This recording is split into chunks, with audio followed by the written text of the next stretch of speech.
The desert sun scorched the cracked earth as Elias stumbled forward with nothing left but a single crust. His throat was sand, and his ribs were a stark cage beneath the tattered remains of his preacher's coat.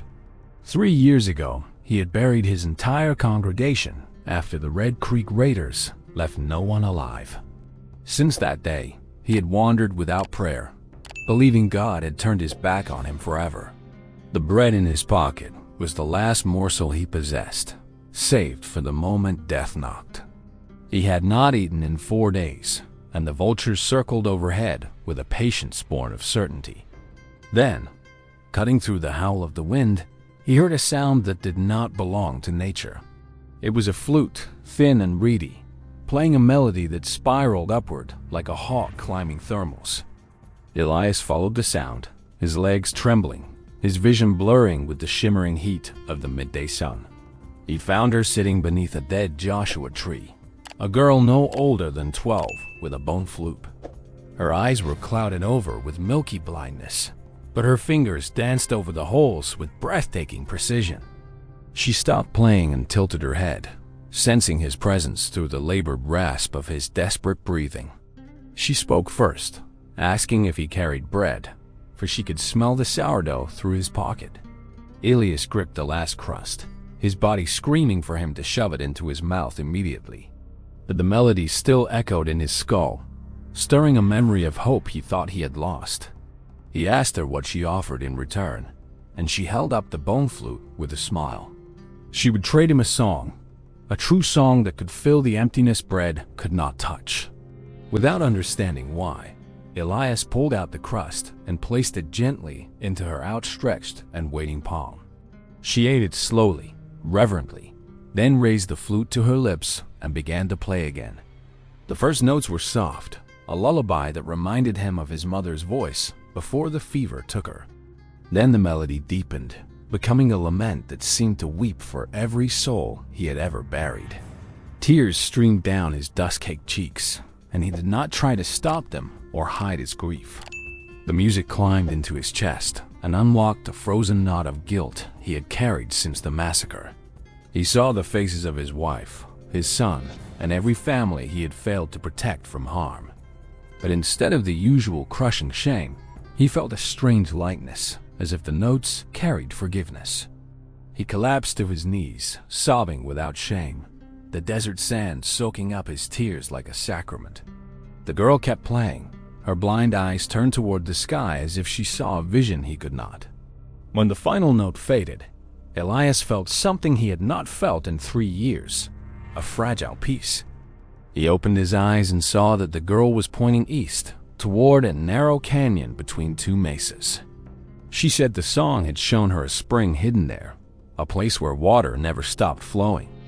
Elias helped her to her feet, and together they walked through the heat toward the canyon she described. His body was still weak, but his spirit felt lighter than it had since before the raiders came. They found the spring exactly where she said it would be, a crystal pool shaded by a cottonwood. Elias drank until his stomach ached with life, then helped the girl drink from his cupped hands. He asked her name, and she whispered Lyra, given to her by the hawk whose bone she played. She had been orphaned as an infant, raised by a wandering prospector who taught her to carve flutes. When the prospector died, she was left with only her music and the ears to hear hidden things. She could perceive water underground by the way sound bounced, a gift sharper than any eagle's sight. Elias realized that the trait had saved him twice. The song healed his soul, revealing the spring. They stayed by the pool through the night, the stars wheeling overhead like a great celestial clock. Lyra played the flute again, and Elias spoke his first prayer in 3 years, a simple thank you. The next morning, he gathered wood and built a shelter beside the spring, a new home emerging. He vowed to protect Lyra as if she were his own daughter, a second chance at family. Lyra accepted, saying the hawk's bone had told her he would come, a man with a hollow heart. Together they built a small adobe cabin, planting a garden watered by the spring's endless flow. Elias discovered that the melody had not only healed his spirit, but restored his ability to preach. He began holding services under the cottonwood for travelers who wandered into the remote canyons seeking rest. Lyra would play the flute before each sermon, and the music opened hearts hardened by frontier brutality. Word spread of the healing spring and the blind girl whose melodies could wash away deep sorrow. The guilty, the grieving, and the lost made pilgrimages to the canyon, bringing offerings of food and seeds.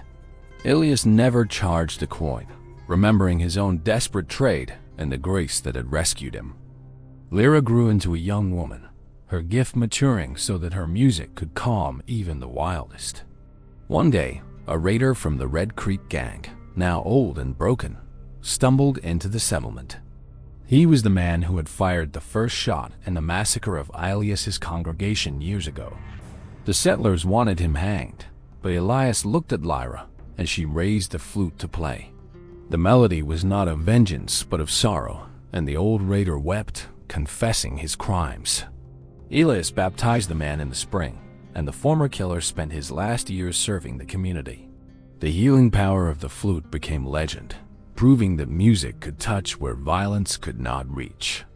Lyra trained other blind children to carve bone flutes and listen to the hidden frequencies of the earth. Elias wrote down all the melodies in a leather-bound book, preserving them for generations yet to be born. When Elias grew old and his time drew near, Lyra played the same song she had traded that day. He closed his eyes with a smile, his last breath carried away on a melody of profound peace. Lyra buried him beside the spring under the cottonwood, marking his grave with a simple wooden cross. She continued to play every evening, and travelers swore they heard Elias's voice humming along with the tune.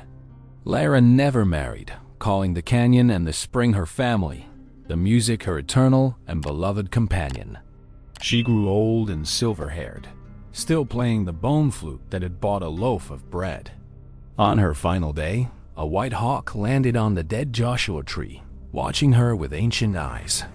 She raised the flute one last time, and the note she played seemed to suspend the world. Then she was gone, and the hawk flew east, carrying her melody into the rising sun. The spring still flows, and a new preacher now tends the adobe chapel built beside the pool. Every visitor learns the story of the starving man who traded his lost bread for a song. They hear how the melody healed his soul and how a blind girl saw water with her ears. The bone flute was placed in a glass case in the chapel, a relic of the sacred trade. But on quiet nights, some say they can still hear it playing, though no hand touches it. So ends the legend of Elias, Lyra, and the bread that bought a melody of redemption. Thank you for witnessing this tale of hunger, music, and healing from West Old Stories Official. If this story stirred your soul, please subscribe to West Old Stories and like this video now. Tell us in the comments what song you would trade your last meal to hear and why.